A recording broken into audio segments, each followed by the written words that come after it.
The dust devils swirled across the dirt road of Ely, Nevada in the summer of 1882 when Hayes Whitlock first saw the woman with copper hair giving her last apple to a broken-down mare. And he knew in that moment his solitary life in the mountains was about to change forever. Hayes had ridden down from his claim in the Ruby Mountains that morning with a string of pelts in a pouch heavy with silver ore samples, intending to sell them at the trading post and return before nightfall. He preferred the silence of the high country, where the only voices were the wind through the pines and the occasional elk bugling across the valleys. After 8 years of living alone on his mountain acreage, he had grown comfortable with solitude. At 29, he was broad-shouldered and thick with muscle from hauling timber and working his small mine, his dark hair hanging past his collar, his beard neatly trimmed despite his isolation. Women in town occasionally cast interested glances his way, but Hayes had never felt the pull to pursue any of them. His heart had always belonged to the mountains, until now. The woman stood in front of the livery stable, her faded blue dress dusty from travel. She could not have been more than 22 or 23, with a slender frame that spoke of missed meals and hard times. Her hair caught the afternoon sun like burnished copper, and even from across the street, Hayes could see the gentle way she stroked the mare's nose, murmuring soft words as the horse ate the apple from her palm. The mare was old and sway-backed, ribs showing through her dull coat, but she ate with grateful dignity while the woman smiled. Hayes dismounted from his own stallion, a magnificent black gelding named Thunder that he had raised from a colt. He tied the reins to the hitching post outside the trading post, but found himself unable to walk inside. Instead, he watched as the woman finished feeding the mare, then pulled a worn handkerchief from her sleeve and wiped the horse's muzzle clean.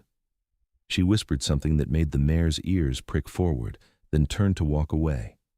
That was when Hayes saw her face fully. She was lovely in a way that had nothing to do with regular features or practiced beauty. Her face held kindness, the kind that could not be faked or learned. Her eyes, green as new pine needles, held sadness too, the weight of someone who had known loss but refused to let it make her bitter. She had taken only 3 steps when her foot caught on an uneven board in the walkway. Hayes moved without thinking, covering the distance between them in long strides. His hands caught her elbows, steadying her before she could fall. She gasped, startled, and when she looked up at him, her eyes went wide. "Are you all right, miss?" Hayes asked, his voice rougher than he intended. He rarely spoke to people anymore, and his words came out like gravel. "Yes, thank you," she said, her cheeks flushing pink. "How clumsy of me. I was not watching where I was going." Hayes released her elbows reluctantly. Up close, he could see the fine lines of worry around her eyes, the way her dress had been mended multiple times with careful stitches. She carried a small canvas bag, and through a hole in the fabric, he could see it was nearly empty. "That was kind, what you did for that horse," he said, gesturing toward the mare, who was watching them with gentle eyes. The woman's face brightened. "Oh, she is such a sweet creature. I know I should have saved that apple for myself, but she looked so hungry, and I could not bear to pass her by without offering her something." "When did you last eat?" Hayes asked bluntly. The pink in her cheeks deepened to red. "That's not your concern, sir. I'm quite well, thank you." But her hands trembled slightly as she clutched her bag, and Hayes had spent enough time tracking game in the wilderness to recognize the signs of hunger when he saw them. He made a decision that surprised even himself. "My name is Hayes Whitlock," he said, "and I would consider it a great favor if you would join me for a meal at the boarding house. I've just come down from the mountains, and I would appreciate the company of someone who can tell me what has been happening in town." She hesitated, pride warring with necessity in her expression. "I do not wish to impose." "You would not be imposing," Hayes said firmly. "It would be a kindness to me. I have not had a proper conversation with anyone in weeks, and the silence starts to feel heavy after a while." It was not entirely true. Hayes had never minded the silence before, but something about this woman made him want to keep talking, to hear her voice, to learn everything about her. She bit her lower lip, then nodded. "Very well, thank you. My name is Fiona Ortiz." Hayes offered his arm, and after a moment she took it. Her fingers were light on his sleeve, hesitant, as if she were not accustomed to accepting help. They walked together toward the boarding house, past the saloon where piano music drifted through the open doors, past the general store with its display of canned goods and bolts of fabric in the window. Mrs. Henderson, who ran the boarding house, greeted Hayes with raised eyebrows when he entered with Fiona on his arm. Hayes rarely came to town, and he had certainly never brought a woman to dinner before. "Mr. Whitlock," Mrs. Henderson said warmly, "what a pleasant surprise. And who is your companion?" "This is Miss Fiona Ortiz," Hayes said. "We will both have dinner, please. Whatever you have that is hot and plentiful, Mrs." Henderson's shrewd eyes took in Fiona's worn dress and thin frame, but her smile remained kind. "Of course. I have beef stew with fresh bread, and I baked an apple pie this morning. Take a seat anywhere you like." Hayes guided Fiona to a table by the window, where lace curtains filtered the afternoon sunlight into soft gold. The dining room was clean and cheerful, with checkered tablecloths and fresh flowers in mason jars on each table. Only 2 other tables were occupied, one by a traveling salesman reading a newspaper, and another by an elderly couple eating in comfortable silence. When Fiona sat down, Hayes noticed how carefully she positioned herself, back straight, hands folded in her lap. She had the manners of someone raised with gentility, even if her current circumstances suggested otherwise. "You are very kind," Fiona said quietly. "I will repay you for this meal as soon as I am able." "There is no need," Hayes said. "Consider it a thank you for agreeing to keep me company."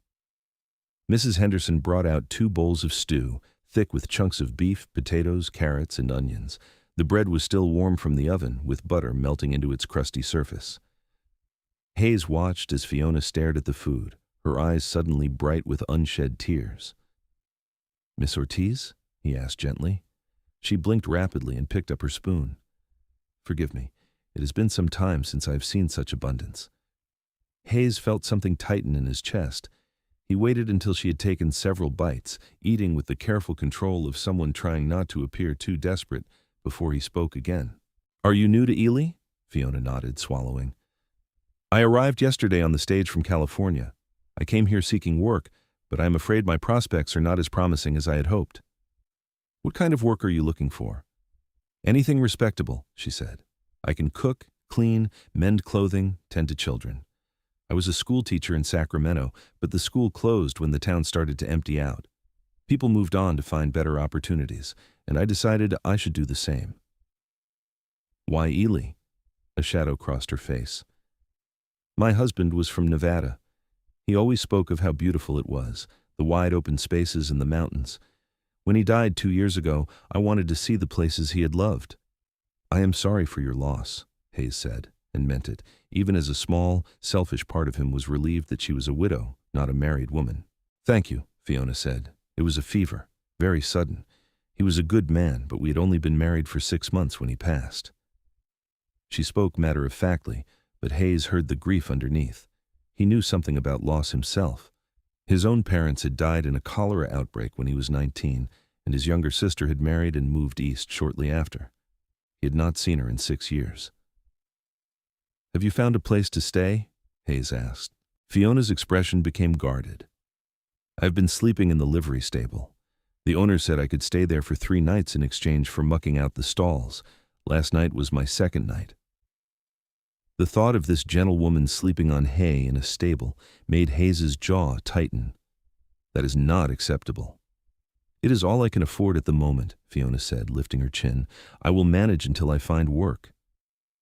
"Mrs. Henderson has rooms for rent here," Hayes said. "I will pay for a week's lodging for you. That will give you time to find proper employment." "I cannot accept that," Fiona said immediately. "You have already done too much." "You can, and you will," Hayes said, his tone brooking no argument. "It is not safe for a woman alone to sleep in a stable.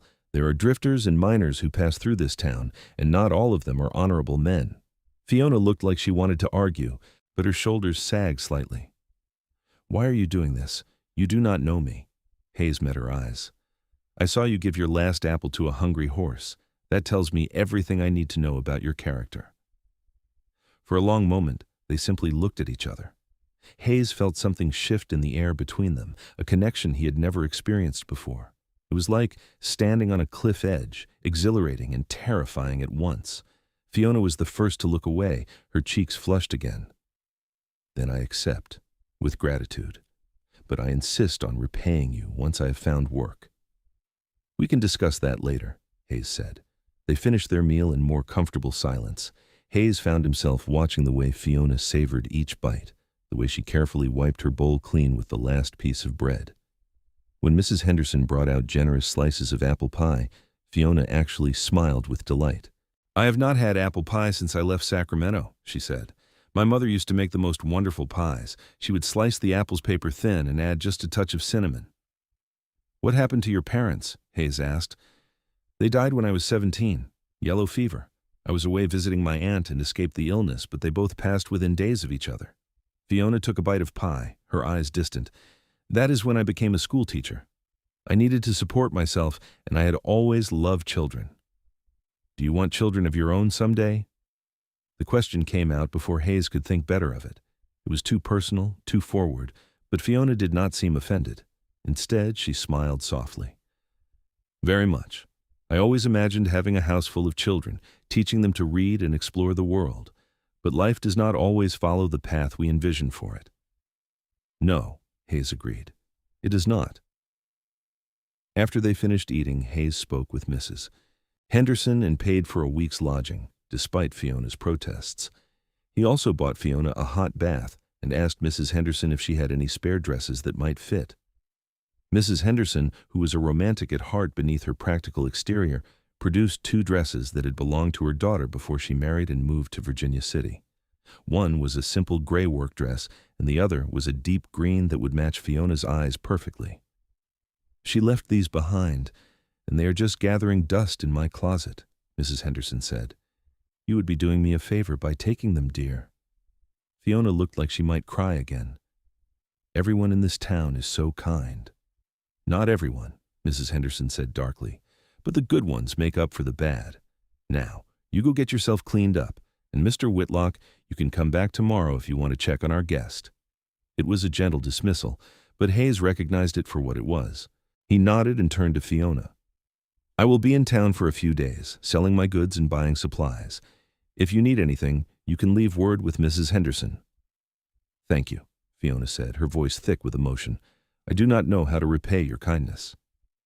"Just promise me you will eat properly and take care of yourself," Hayes said. "I promise." Hayes left the boarding house feeling strangely unsettled. He had come to town to conduct business, nothing more, and now he found himself thinking about a copper-haired woman with green eyes and a kind heart. He returned to the trading post and sold his pelts for a fair price, then visited the assayer's office to sell his silver ore samples. By the time the sun was setting, he had a substantial amount of money in his pocket, more than enough to last him through the winter. Normally, he would have bought his supplies, found a place to sleep for the night, and headed back to his cabin in the morning. But instead, he found himself renting a room at the saloon and spending the evening thinking about Fiona. The next morning, Hayes woke early and went to the boarding house for breakfast. Fiona was already in the dining room, wearing the gray dress Mrs. Henderson had given her. With her hair clean and pinned up, her face fresh from washing, she looked like a different person. The shadows under her eyes were still there, but her smile when she saw him was genuine. "Good morning, Mr. Whitlock," she said. "Please call me Hayes," he said, taking the seat across from her. "How did you sleep?" "Like I was floating on a cloud," Fiona said.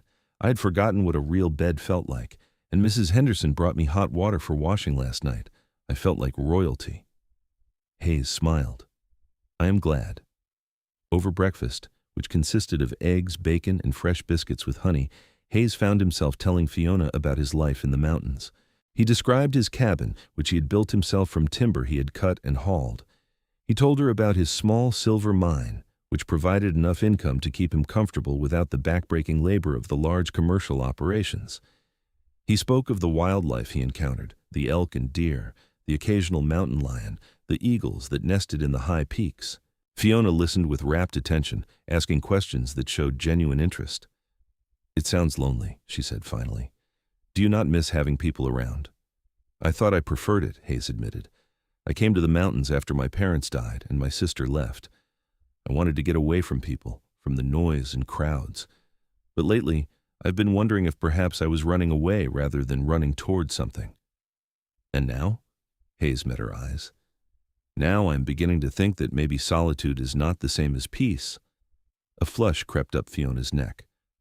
I think I understand what you mean. After my husband died, I threw myself into teaching, into helping others.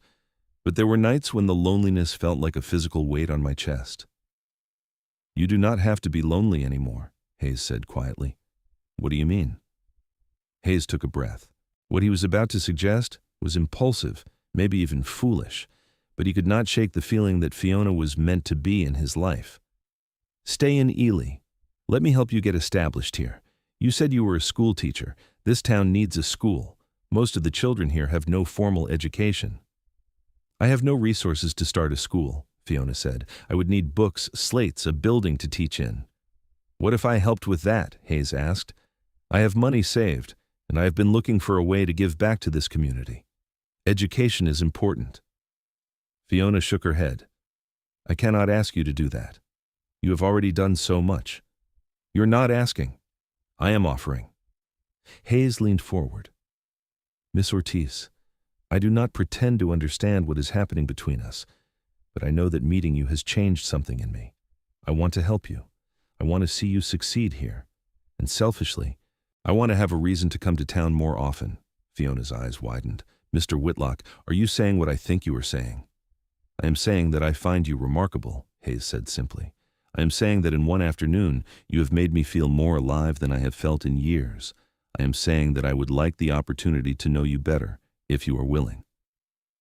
For a long moment, Fiona simply stared at him. Then, slowly, she smiled. I would like that very much. Over the next few days, Hayes threw himself into making good on his promise. He met with the town council and proposed establishing a school, offering to fund the construction of a small schoolhouse and provide supplies for the first year. The council, which consisted of the mayor, the bank president, and 3 prominent businessmen, was enthusiastic. Ely was growing, and a school would attract more families to settle permanently. While plans were being drawn up, Hayes spent every moment he could with Fiona. They walked through town together, Hayes pointing out landmarks and introducing her to people. They visited the general store, where Hayes insisted on buying Fiona practical items she would need: sturdy boots, a warm coat for winter, several more dresses, and a hat to protect her face from the harsh Nevada sun. This is too much, Fiona protested as Hayes added a pair of leather gloves to the growing pile on the counter. You will need these when winter comes, Hayes said. Nevada winters can be brutal, especially in the mountains. But I'm not in the mountains, Fiona pointed out. Hayes met her eyes. Not yet. The implication hung in the air between them. Fiona's breath caught, but she did not look away. Hayes, we have known each other less than a week. I know, Hayes said, but I also know that some things do not require time to be certain. The first time I saw you giving that apple to the horse, I knew you were different. I knew you were someone I wanted in my life. This is madness, Fiona whispered, but her eyes were shining. Maybe, Hayes agreed, but it is the best kind of madness. They spent the afternoon looking at the site where the schoolhouse would be built, a level piece of land near the center of town with good light and a view of the mountains. Fiona walked the perimeter, her face glowing with excitement as she planned where the desks would go, how she would organize the lessons, what books she would need. I want to teach not just reading and arithmetic, but also history and geography, she said. I want the children here to understand that the world is vast and full of possibilities. Just because they live in a small Nevada town does not mean they cannot dream big. Hayes watched her, captivated by her passion. You will be an excellent teacher. I hope so, Fiona said. I loved teaching in Sacramento. Seeing a child's face light up when they finally understand something, watching them discover the joy of reading.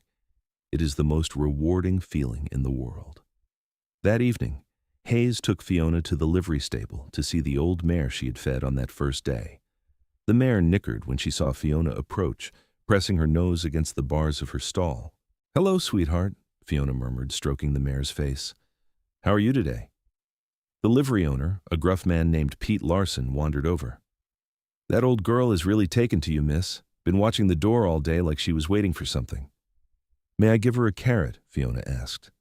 Pete shrugged. Sure, if you got one. Hayes produced a carrot from his pocket. He had bought a whole bunch at the general store, anticipating this moment.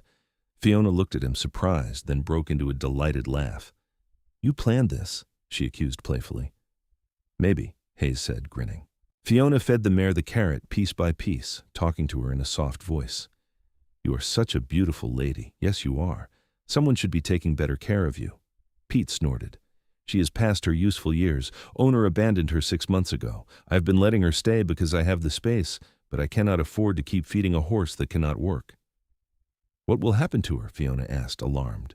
Pete looked uncomfortable. "Well, miss, I hate to say it, but horses do not live forever.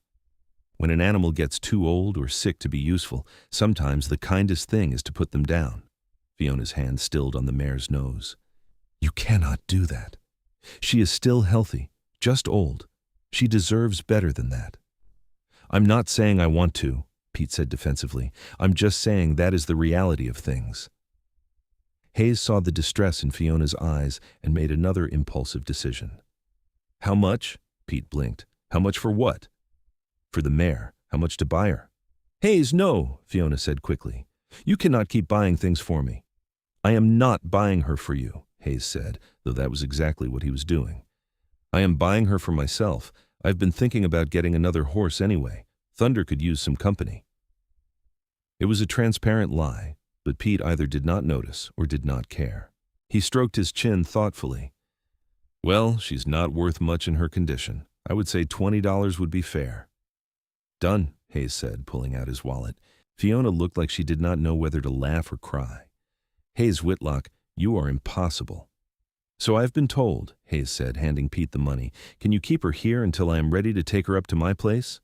"Sure thing," Pete said, pocketing the money. "I will even throw in free boarding for the next week, since you just bought a horse no one else wanted."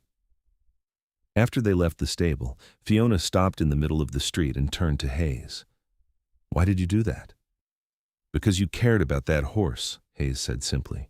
"Because you gave her your last apple when you were hungry yourself. Because you have a good heart, and I wanted to do something to make you happy." Fiona's eyes filled with tears. "No one has ever done things like this for me.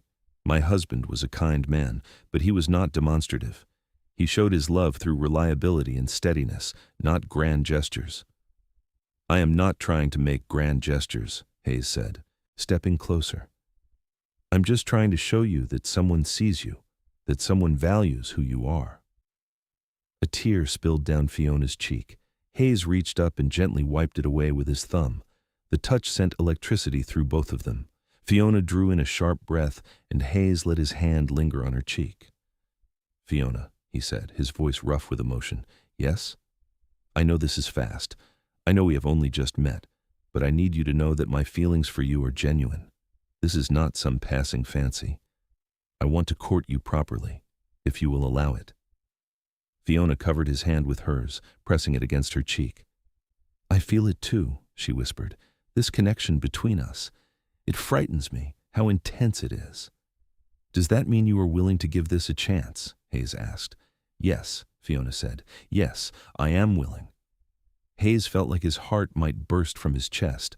Without thinking, he leaned down and pressed his lips to her forehead, a chaste kiss that nonetheless felt momentous. Fiona sighed and leaned into him, her hands coming to rest on his chest. They stood like that for a long moment in the middle of the dusty street, holding each other as the sun set behind the mountains. Around them, people went about their business, but Hayes and Fiona were lost in their own world. Over the next 2 weeks, Hayes stayed in Ely, something he had never done before.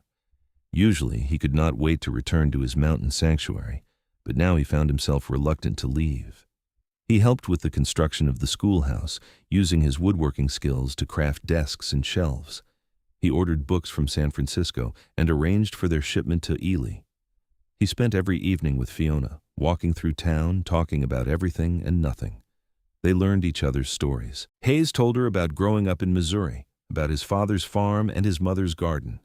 He spoke of the devastation of losing them both, of feeling adrift and alone. He explained how he had come west seeking adventure and found something more valuable, peace and purpose in the wilderness. Fiona shared her own history. She had grown up in a comfortable middle-class home in Sacramento, the daughter of a shopkeeper and his wife. Her childhood had been happy, filled with books and music and family gatherings. The loss of her parents had shattered that world, forcing her to grow up quickly.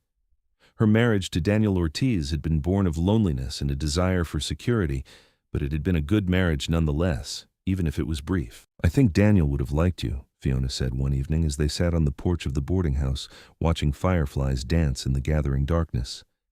"He would have appreciated your integrity." "I wish I could have met him," Hayes said. "Any man who earned your love must have been special." "He was," Fiona agreed.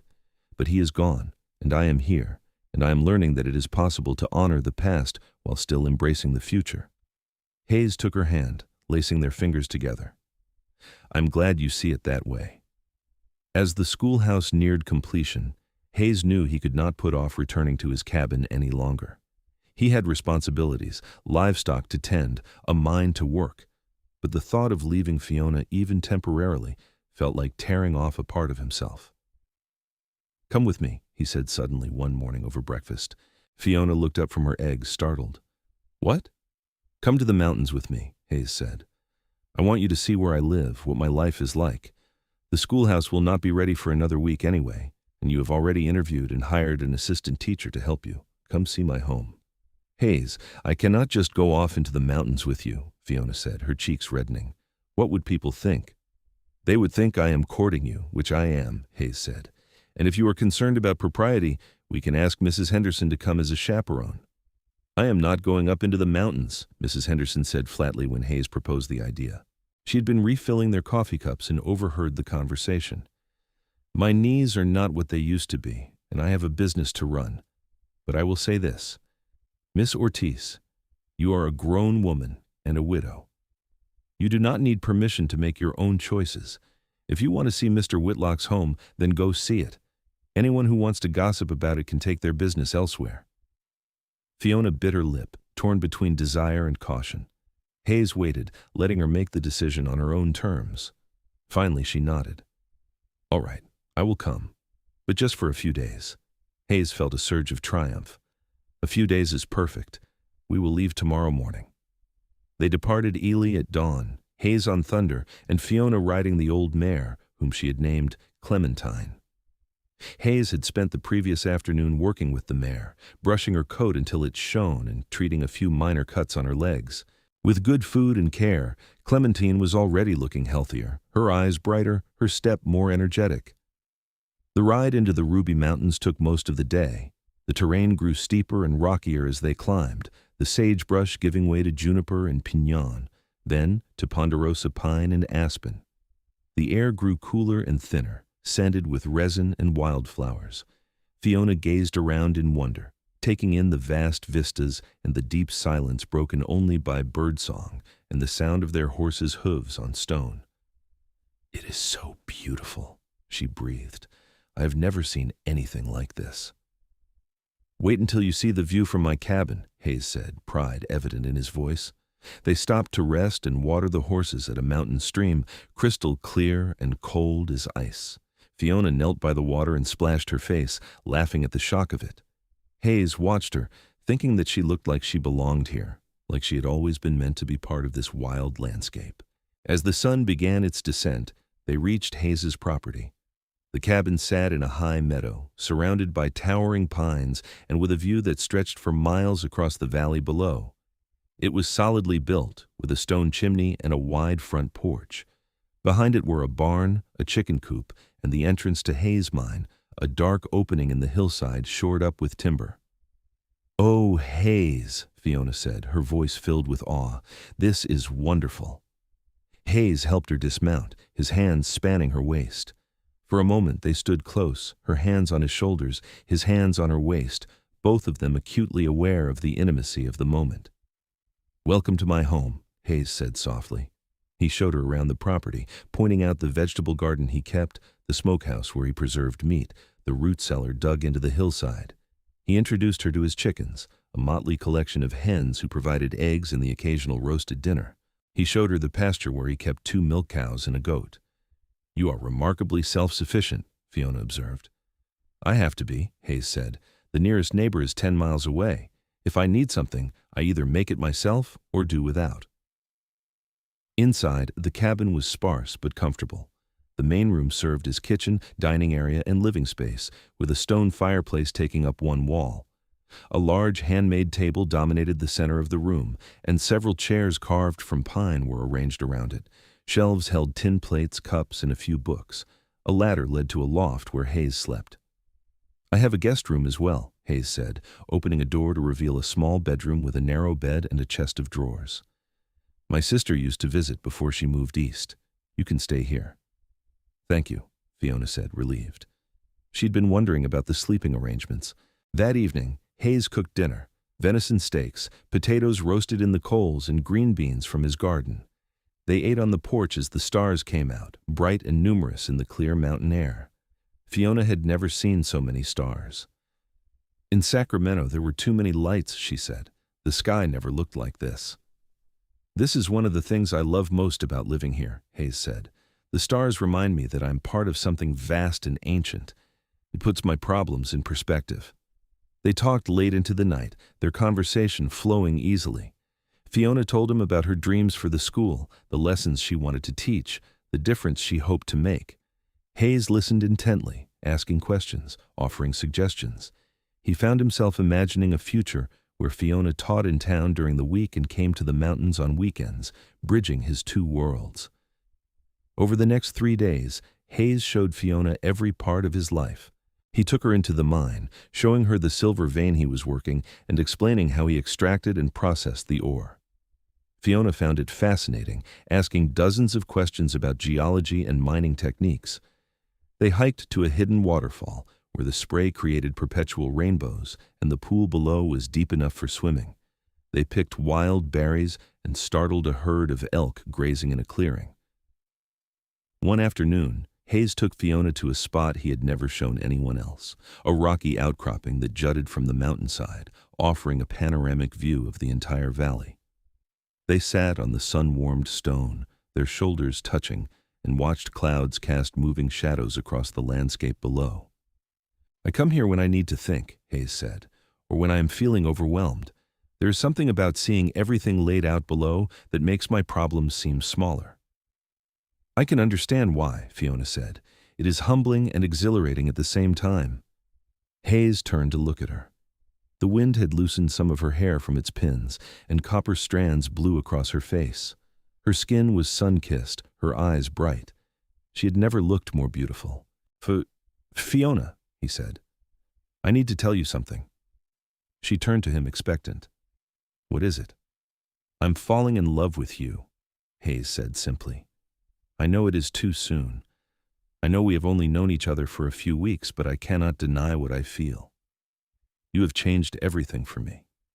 This place, which I thought was enough, suddenly feels empty when you are not in it. Fiona's eyes shimmered with tears.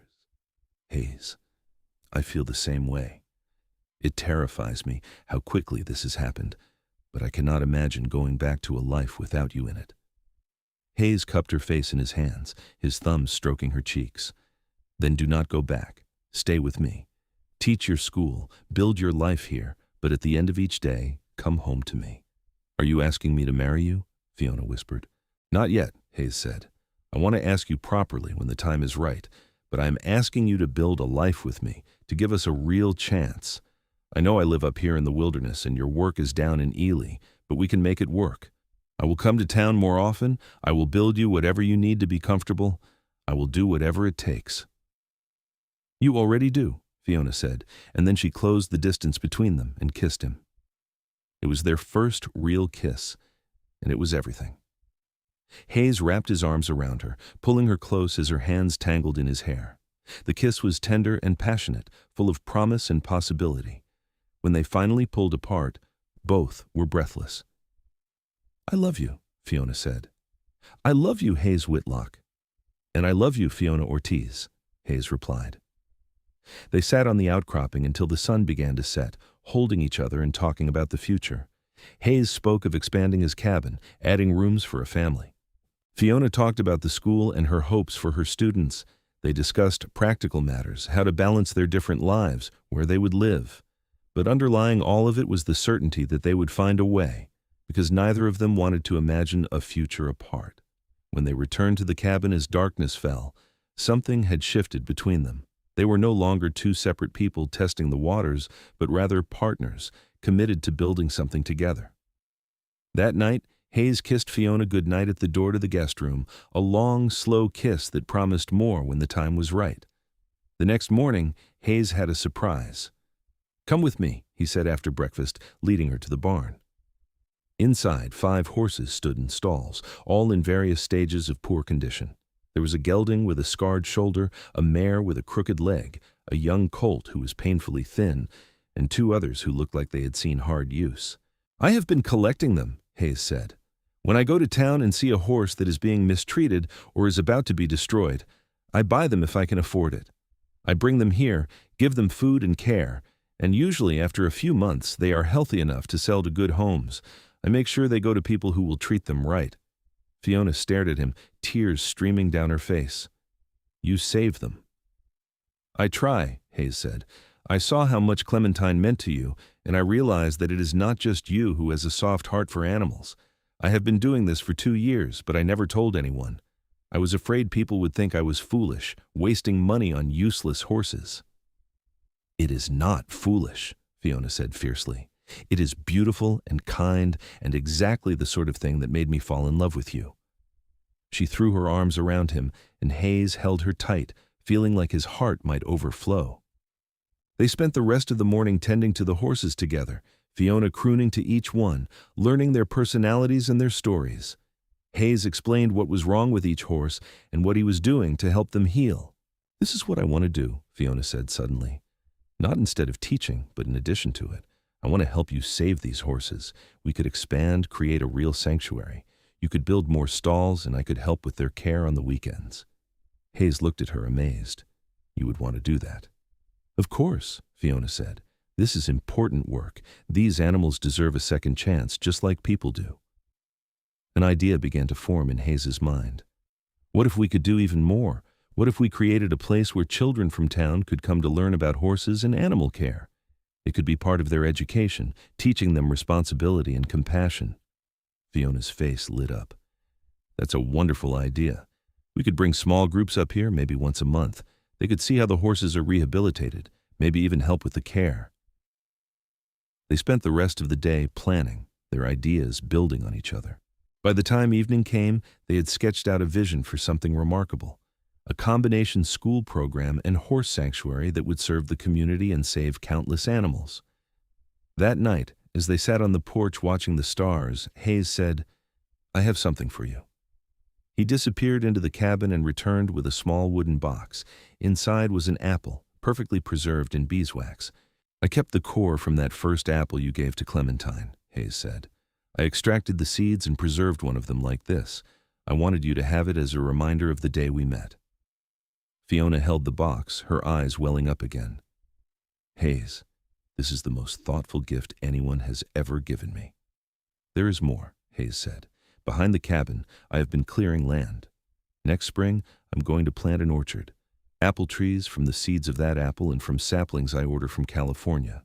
It will take years before they bear fruit, but eventually you will have enough apples to feed every horse in Nevada if you want." Fiona could not speak. She simply stood up and kissed him, pouring all her love and gratitude into the embrace. Hayes held her close, thinking that he had never been happier in his entire life. They returned to Ely 3 days later, both changed by their time in the mountains. Fiona moved through the town with new confidence, no longer the struggling widow, but rather a woman with purpose and partnership. Hayes was lighter somehow, the solitary mountain man transformed by love. The schoolhouse was finished, a neat white building with large windows and a bell tower.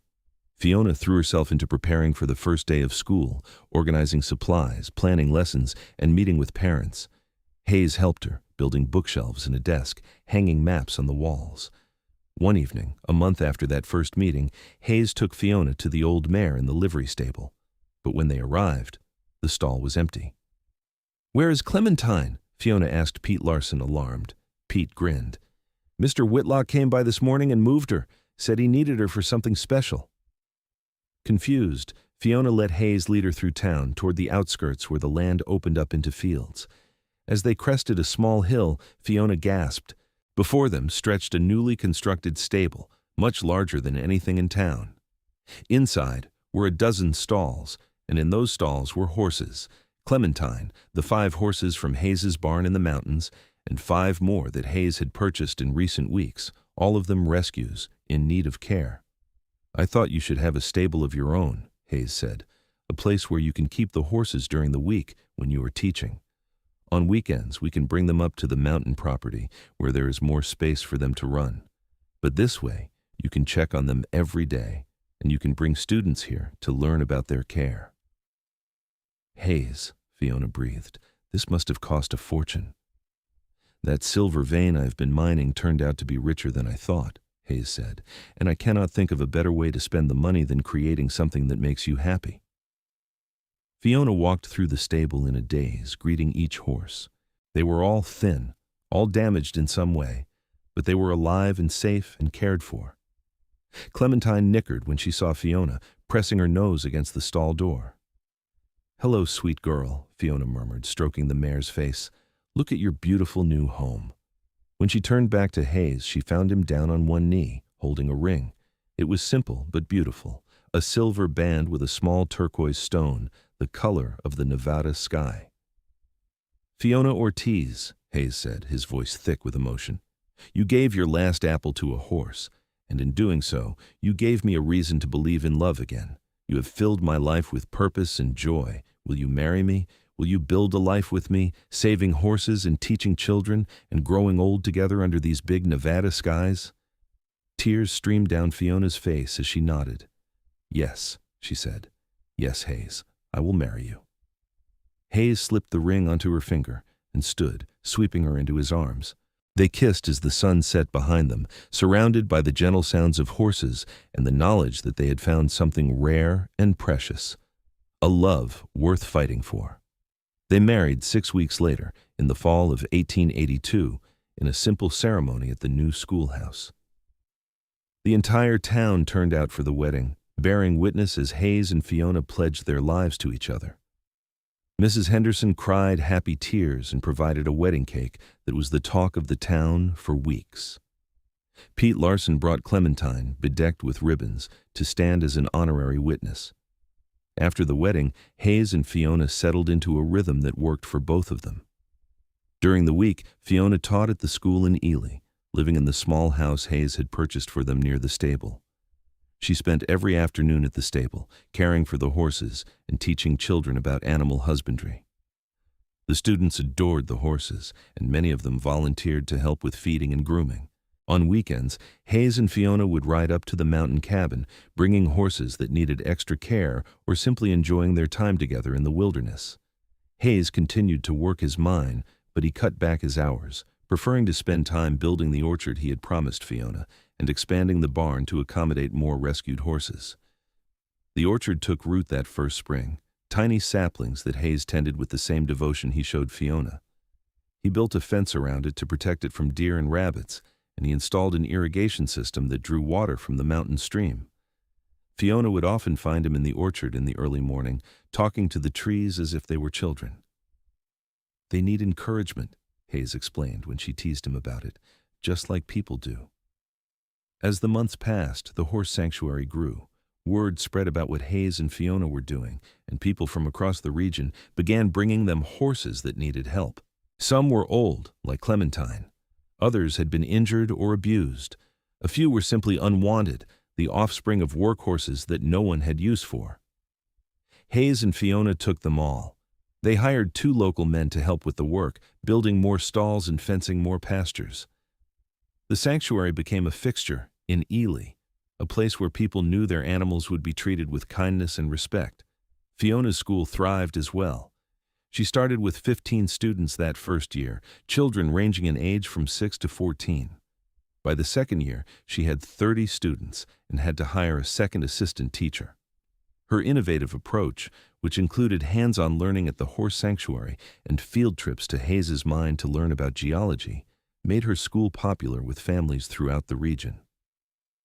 On their first anniversary, Hayes surprised Fiona with a picnic in the orchard.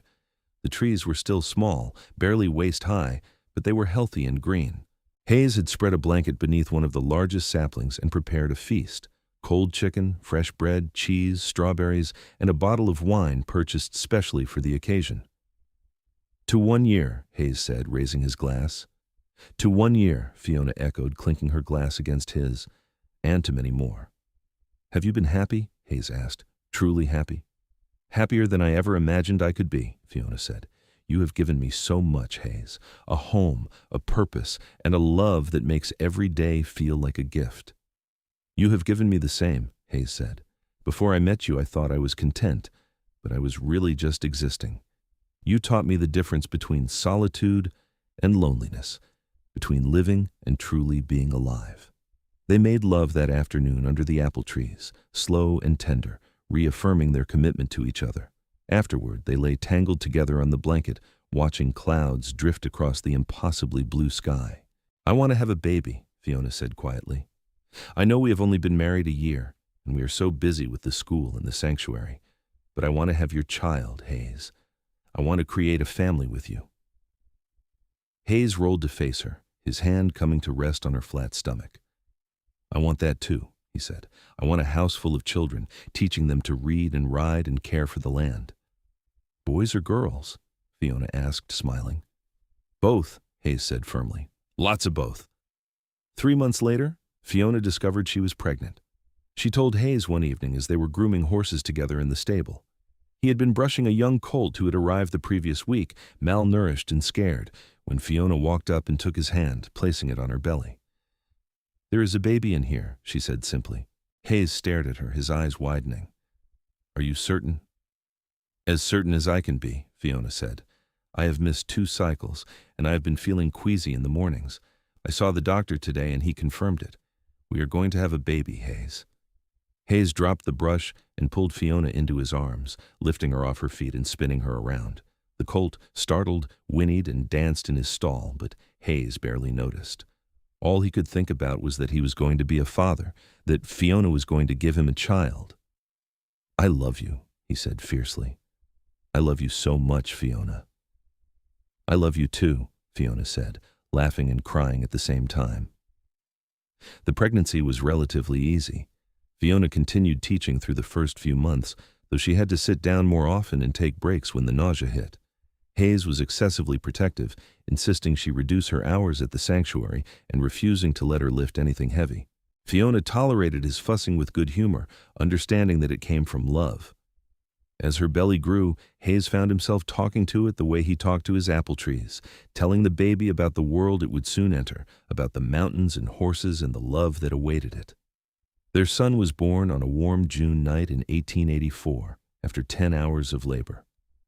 Hayes paced the house like a caged mountain lion, while Mrs. Henderson and the doctor attended to Fiona in the bedroom. When he finally heard the baby's first cry, he sank to his knees in relief. Mrs. Henderson emerged a few minutes later, beaming. "You have a son," she announced, "a big, healthy boy, and Fiona is doing well."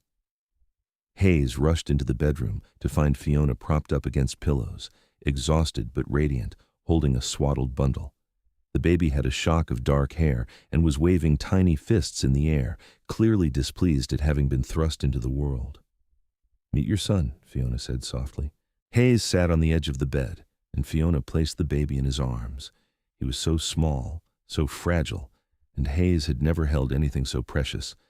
The baby's eyes opened, unfocused but searching, and Hayes felt his heart expand in a way he had not known was possible. "Hello, little one," Hayes whispered. "I am your father, and I promise I will spend every day of my life making sure you know you are loved." They named him Henry, after Hayes's father, with the middle name Daniel, after Fiona's first husband. It felt right to honor the men who had shaped their lives, even though neither was alive to meet their grandson. Henry was a good baby, healthy and strong. He had his father's dark hair and his mother's green eyes, a perfect blend of both of them. Hayes was a devoted father, surprising Fiona with how naturally he took to parenting. He would walk the floor with Henry for hours when the baby was fussy, singing old songs his mother had taught him. He built a cradle from pine, carved with horses and mountains that rocked gently at the slightest touch. Fiona took a few months away from teaching to recover and bond with Henry, but by the fall, she was back at the schoolhouse, bringing Henry with her. The students adored the baby, and the older girls competed for the privilege of holding him during their breaks. Life settled into a new rhythm, fuller and richer than before. Hayes expanded the cabin, adding 2 more bedrooms and a larger kitchen. He continued to work the mine, though less frequently, and the orchard was thriving, the trees now tall enough to provide some shade. Fiona taught and cared for the horses, and together they raised their son, teaching him to walk and talk and explore the world around him. When Henry was 2, Fiona discovered she was pregnant again. This time, she gave birth to a daughter whom they named Hannah, after Hayes's mother. Hannah was smaller than Henry had been, with copper hair like her mother's and a disposition as sunny as a summer day. The years passed in a blur of happiness. Henry grew into a strong, curious boy who loved horses in the mountains. He would follow his father everywhere, asking endless questions about mining and wildlife and how things worked. Hannah was gentler, preferring to spend time with her mother, learning to read and helping tend the orchard. Hayes's orchard finally began bearing fruit when Henry was 5 and Hannah was 3. The first harvest was small, just a few dozen apples, but Hayes and Fiona celebrated it like a miracle. They made pie and applesauce, and they gave apples to every horse in the sanctuary, Clementine getting the first one. The old mare, now well into her 20s, was still alive, still gentle and sweet. She had become something of a mascot for the sanctuary, the horse who started it all. Children loved to feed her and brush her mane, and she tolerated their attention with patient grace. By the time Henry was 7 and Hannah was 5, the sanctuary housed over 30 horses. Some stayed permanently, too old or injured to ever be rehomed. Others stayed for a few months, healing and gaining weight before being adopted by carefully vetted families. Hayes and Fiona had developed a reputation across Nevada and into California for their work, and they received requests regularly from people who wanted to adopt a horse or bring one that needed help. Fiona's school had also grown. She now had 50 students and 3 assistant teachers. She had implemented a program where older students mentored younger ones, teaching reading and mathematics.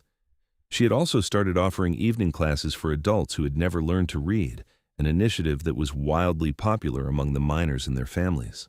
Hayes had cut back his mining even further, focusing instead on the orchard and the sanctuary. The silver vein had finally played out, but Hayes had saved enough money that they were comfortable. He had also started breeding horses, carefully selecting gentle, healthy animals to produce foals that would grow into excellent family horses. One autumn evening, when Henry was 9 and Hannah was 7, the family gathered in the orchard for their annual harvest. The trees were now 12 feet tall, laden with apples of every variety. Hayes had planted several different types, from tart Granny Smiths to sweet Golden Delicious, ensuring a harvest that would last from late summer through fall. Fiona stood among the trees, a basket on her arm, picking apples while Henry and Hannah ran between the rows, their laughter echoing off the mountains. Hayes watched them, his heart full. This was what he had dreamed of that day when he first saw Fiona feeding her apple to a horse. A family, a purpose, a life filled with love and meaning. "What are you thinking about?" Fiona asked, coming to stand beside him. At 39, she was even more beautiful than she had been at 22. Life had etched fine lines around her eyes, but they were laugh lines, evidence of joy rather than sorrow. "I'm thinking about how lucky I am," Hayes said, slipping an arm around her waist. "I'm thinking about that first day when I saw you in town, how I had no idea that my entire life was about to change." "Mine too," Fiona said. "I was so lost then, so alone. And you gave me everything, a home, a family, a purpose. You gave me a whole orchard and a stable full of horses." Hayes smiled. "You gave your apple to a horse. I just returned the favor." "It was quite a favor," Fiona said, laughing. They stood together, watching their children play, as the sun set behind the mountains in a blaze of orange and gold. The horses in the nearby pasture grazed peacefully, including old Clementine, who was still going strong despite her advanced age. The orchard around them was heavy with fruit, the culmination of years of patient work. That night, after the children were asleep, Hayes and Fiona sat on their porch, wrapped in a quilt against the autumn chill. They could see the lights of Ely twinkling in the valley below, could hear the distant sounds of music from the saloon drifting up on the wind. "Do you ever miss it?" Hayes asked. "Living in town, being around people all the time?" "No," Fiona said without hesitation. "I love our life here. I love the peace and the beauty and the sense that we are building something lasting. The sanctuary will outlive us, Hayes. Long after we are gone, people will remember the work we did here." "And the school?" Hayes asked. "The school, too," Fiona agreed. "We have taught 2 generations of children now. Some of our first students are teachers themselves, passing on what they learned. It is a legacy, Hayes. We have created something that matters." Hayes pulled her closer. "We have created something beautiful together." "We have," Fiona agreed. Over the next few years, their family continued to grow in unexpected ways. When Henry was 11, a young boy showed up at the sanctuary with a badly injured horse. The boy, whose name was Thomas, was only 13, but he had walked 20 miles from a neighboring mining camp to bring the horse to Hayes and Fiona. His father had died in a mine collapse, and his mother had passed from pneumonia the following winter. He had been living with an uncle who drank too much and beat both Thomas and the horse. Hayes and Fiona took them both in without question. They tended the horse, a mare they named Grace, and they gave Thomas a home.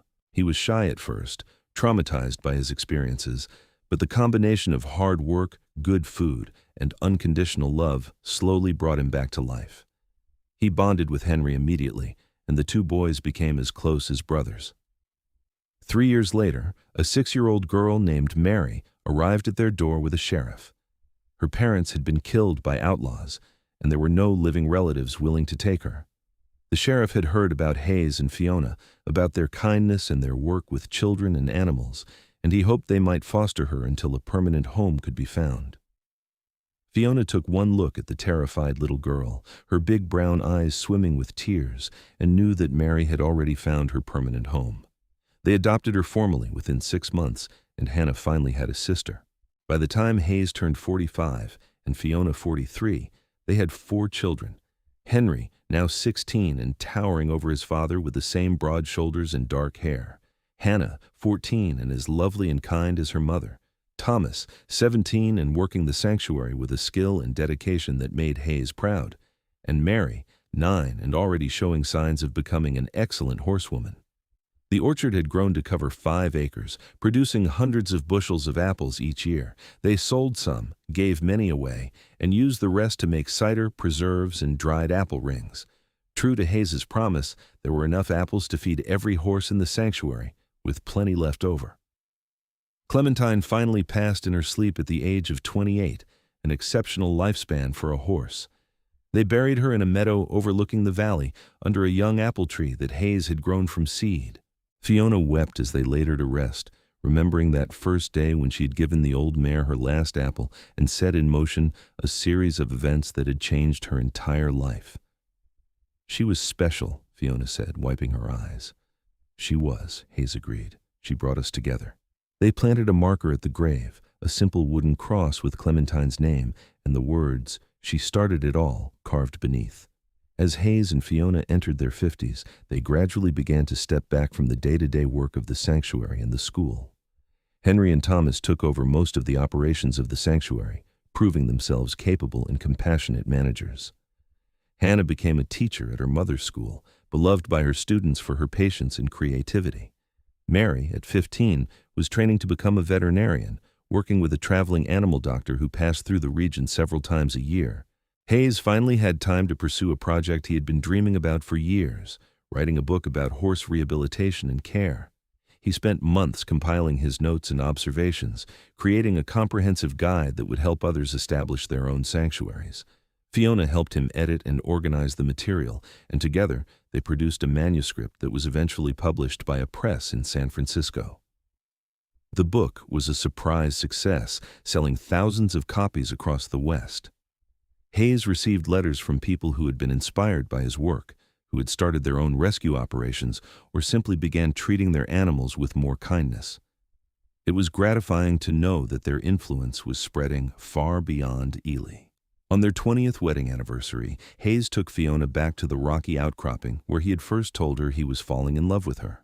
They rode up together on horses descended from the very first rescues they had saved, strong and healthy animals that were a testament to years of careful breeding and care. The view was as spectacular as ever. The valley spread below them like a patchwork quilt of fields and forests, with the town of Ely nestled among them like a jewel. Hawks circled overhead, riding the thermals, and somewhere in the distance, an eagle called. 20 years, Fiona said wonderingly. It feels like both a lifetime and no time at all. I know what you mean, Hayes said. He reached into his saddlebag and pulled out a small wrapped package. I got you something. Fiona unwrapped it carefully, revealing a leather-bound journal. Inside, Hayes had written the story of how they met, how they fell in love, and how they built their life together.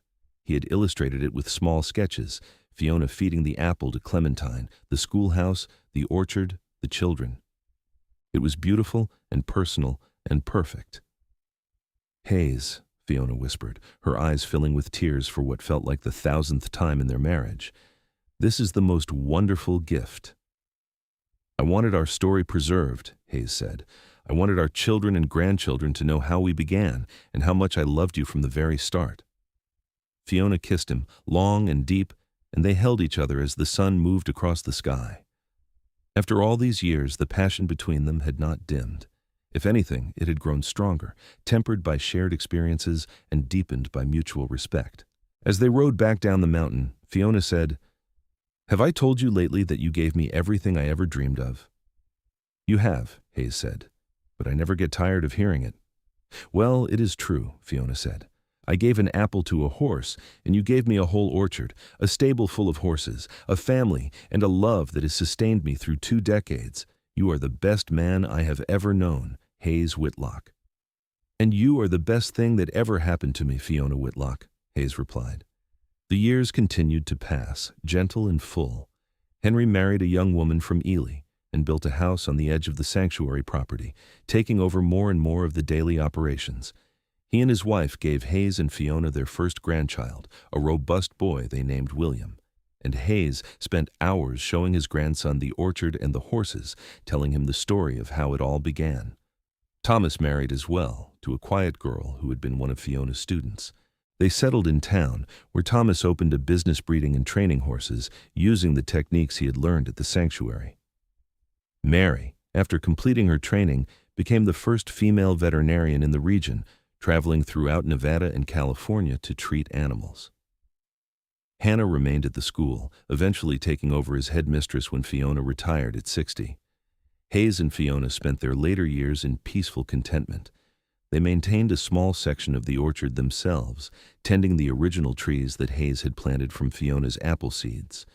Those trees, now over 30 years old, were gnarled and thick-trunked, still producing abundant fruit each fall. They kept a few horses as well, including several descendants of Clementine.